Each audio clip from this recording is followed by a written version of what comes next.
So sheet setup, very simple.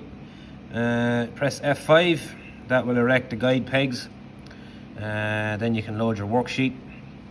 And then the only other thing is to check the vacuum table valves at the end of the machine to make sure they're all open, or the correct ones are on if you're going to cut a small piece, but for the most part they're normally open. So it's just been homed. The first thing we got to do is get out of home mode, so we'll just put it into jog mode.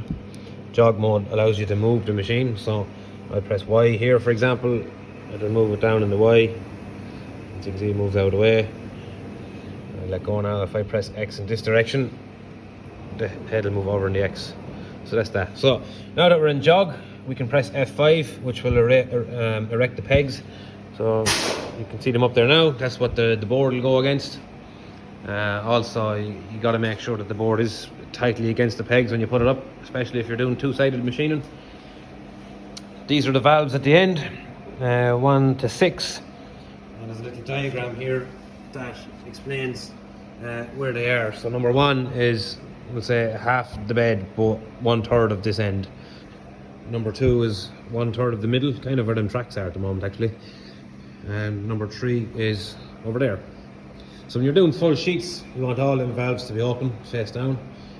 But for example, if you have a small offcut that you want to use for a part, you might just stick it against the pegs here and turn on number 1 only. So you'd actually turn up 2 to 6, and then all the vacuum is directed towards this area. Okay.